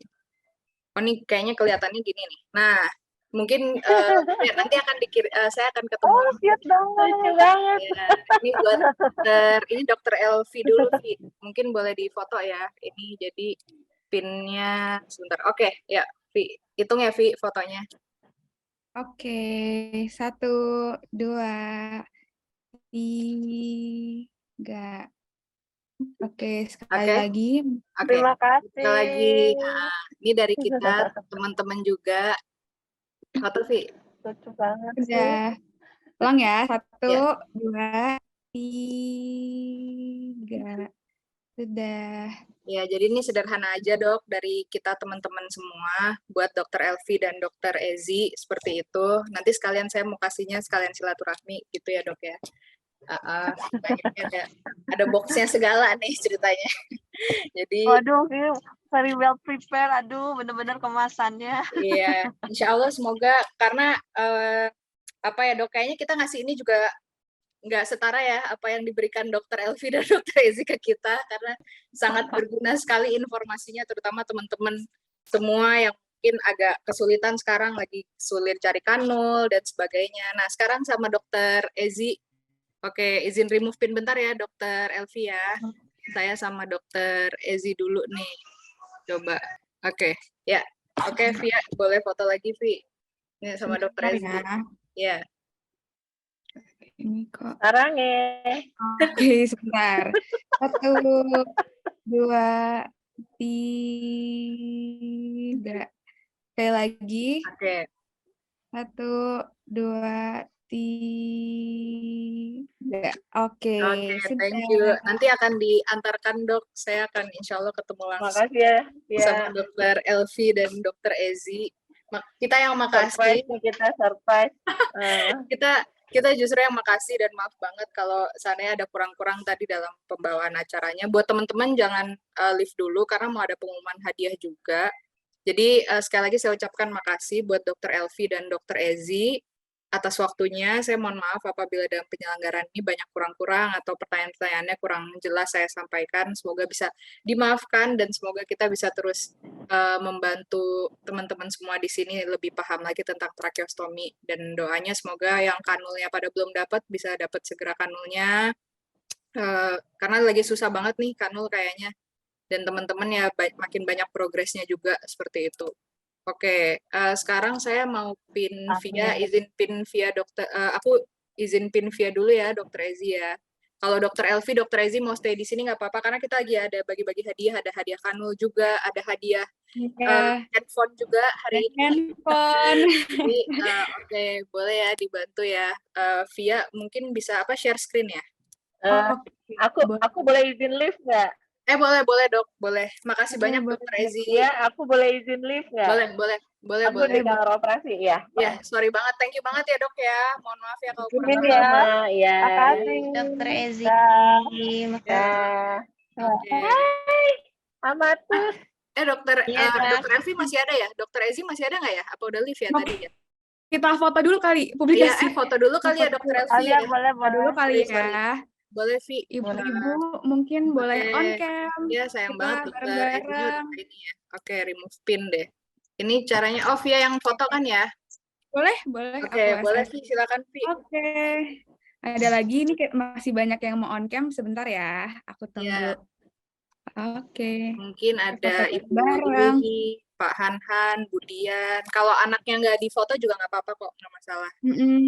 Jadi Ibu Shelly, Ibu Yuniar, Ibu Fani, Ibu Citra, Ibu Devina, Ibu Dian. Oke, udah siap. Oh, oke, Dokter Ezi ada lagi nih, alhamdulillah. Dokter Elvi masih ada ya? Oke. Dokter Ezi nih, kita mau foto dulu ya, Dokter Ezi ya. Oke. Ya, kabarin kalau udah difoto, dihitungin ya, Vi. Vi aja yang foto ya. Oke, aku coba foto ya. Ini ada 2 slide, jadi 2 kali ya. Oke, yang sip. slide pertama 1, 2, 3. Slide kedua sekarang. Ya. 1, 2, 3. Sudah. Oke, sip. Thank you ya, Via ya. Jadi Dokter Elvi, Dokter Ezi, makasih udah bisa foto bareng, udah bisa ikut acaranya. Silakan kalau mau leave ke ruang Oka atau istirahat. Jadi mohon maaf ya Dok ya, kalau ganggu-ganggu waktunya ya. Terima kasih banyak. Terima kasih dokter. Terima kasih. Makasih katanya. Sampai ketemu. Sampai ketemu. Via bisa bantu ya di RSCM ya. Sampai ketemu di RSCM, insya Allah. Oke, sekarang aku bantu Will kali ya pengumuman. Ya, boleh silakan Vi. Boleh ya. Ya. Coba aku izin share screen ya. Berarti sekarang yang aku mau umumin dulu 10 e-wallet ya. Ya, yang menang 10 e-wallet. Boleh silakan Vi. Oke, sebentar ya. Aku coba share screen dulu.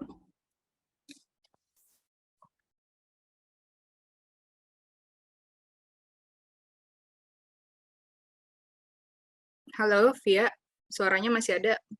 Halo, ada. Sebentar ya. Oke, sudah kelihatan belum nih wheel-nya? Iya, udah selesai. Udah kelihatan. Silakan. Udah kelihatan. Oke, sekarang untuk 10 pemenang e-wallet dulu ya. Ya, oke. Pertama, bismillahirrahmanirrahim. Siapa nih yang kelihatan nih namanya? E-wallet untuk 10 orang masing-masing 100.000 ya. Ya, benar. Nah, untuk di Sarah Aini, selamat. Ini pemenang pertama ya. Ya, dicatat ya, aku catat ya, Sarah Aini. Oke. Tadi Hani juga bantu catat. Oh, oke, bantu catat tolong ya. Thank you. Oke, silakan Vi lanjut. Sekarang kita lanjut ya untuk pemenang kedua. Nah, kita spin lagi.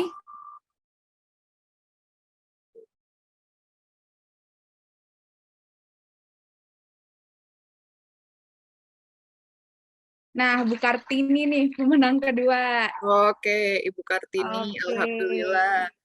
Sekarang kita ketiga ya. Ketiga. Hadiahnya alhamdulillah banyak nih Bismillahirrahmanirrahim. dari Universitas Brawijaya dan Bintang Network. Bintang Network. Alhamdulillah, terima kasih untuk Universitas Brawijaya dan Bintang Network. Tadi sempat lupa disebutin ya, maaf, Universitas Brawijaya dan Bintang Network sebagai donatur. Silakan, Vi. Oke, ini yang ketiga ya. Berarti ini ketiga ya? Iya, ketiga. Oke, sebentar. Bismillahirrahmanirrahim.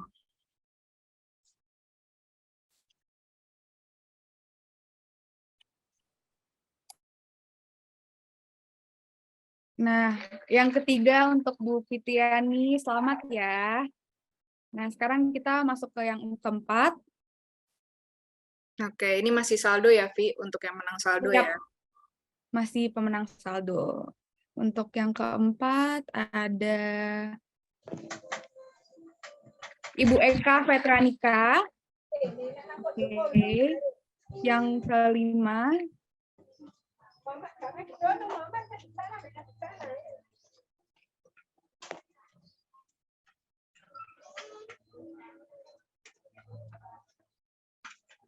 ada Ibu Wahyu Widayati. Yang keenam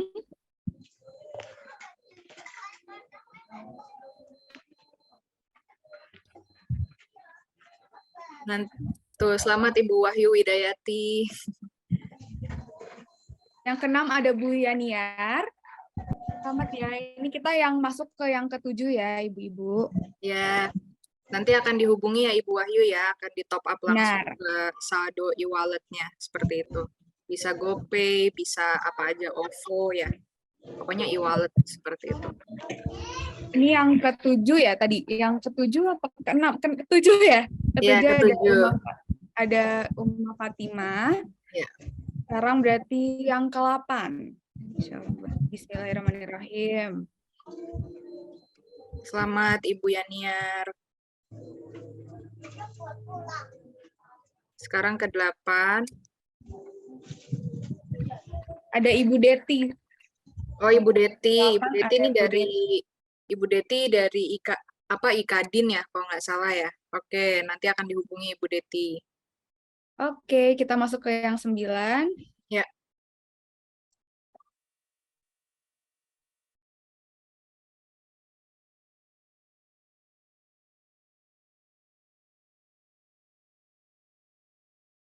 Bu Lili Herianti. Oke. Alhamdulillah. Berarti ini yang terakhir ya untuk terakhir untuk saldo. Untuk saldo. E-wallet. Oke, untuk yang terakhir, Bismillahirrahmanirrahim.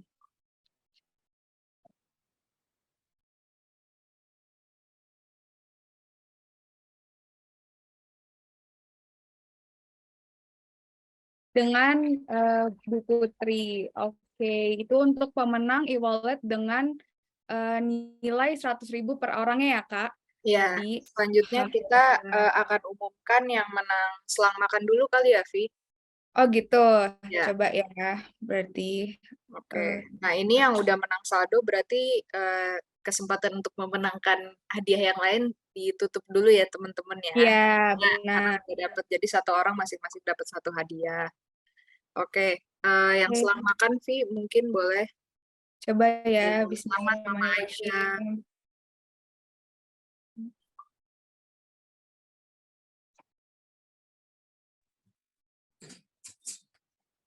Selang makan NGT. Semoga yang dapat yang maka ya Ibu Balkis ya. Nanti Ibu Balkis kita hubungi ya, Bu, untuk ukurannya dan apa yang dipakai sama anaknya gitu, Bu. Nanti akan didiskusikan. Semoga memang pakai NGT juga. Seperti itu. Oke. Kalau sekarang yang kanul tracheostomi boleh, Vi. Oke, bentar ya. Oke, sekarang untuk yang kanul tracheostomi ya, Kak. Oke, bismillahirrahmanirrahim. Siapa nih? Bu siapa tuh? Oh, Bu Deti tadi udah ya? Iya, Bu Detinya dan Bu Deti nggak pakai kanul sih. Oke, Deti coba dulu. Coba diulang lagi. Oke, bismillahirrahmanirrahim.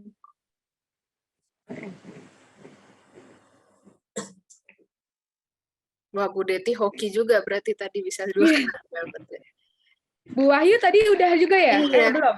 dia mungkin bisa Oh, di udah. Ibu Wahyu nggak apa-apa ya Bu, tadi udah dapat saldo soalnya, jadi kita nggak bisa, biar kita kasih ke yang lain lagi dulu. Ya, oke. Oke deh, siap.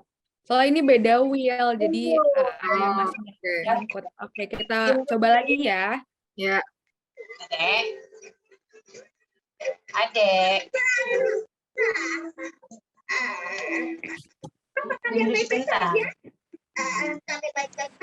Ada Bu Koko. Nanti untuk informasi lebih lanjut. Oke. Sorry Via ke mute ya, sebentar. Via, sebentar. Ya, halo. Halo, aku ke mute ya tadi ya?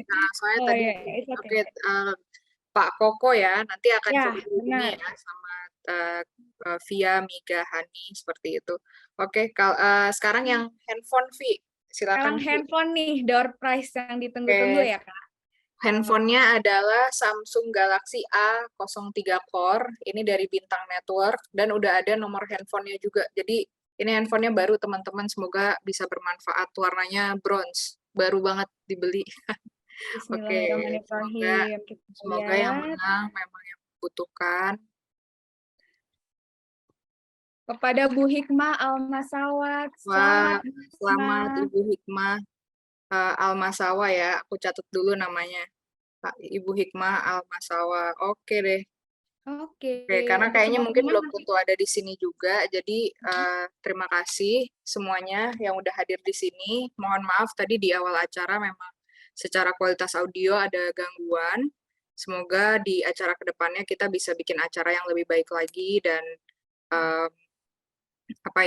dan semoga kita bisa bikin acara seperti ini lagi biar bisa memberikan edukasi lebih baik lagi. Itu aja teman-teman, terima kasih banyak. Kalau ada pertanyaan silakan boleh dijapri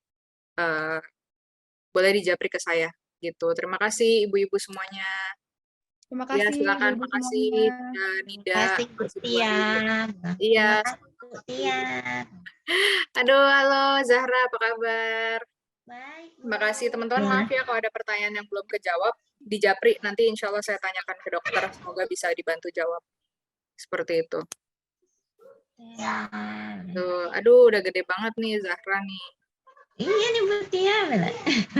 Terima kasih. Iya, maaf ya kalau ada kurang-kurang tadi ya.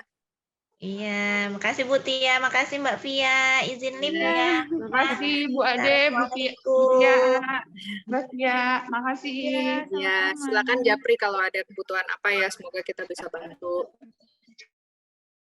Makasih Bu Citra, Ibu Rahma, Ibu Yulia, Ibu Fratika, Pak Asep, Ibu Sindu, Ibu Fani, Ibu Lili, Ibu Shelly, Ibu Dian, Ibu Ivan, makasih semuanya. Oke, saya izin end ya. Makasih semua. Ya, makasih semua.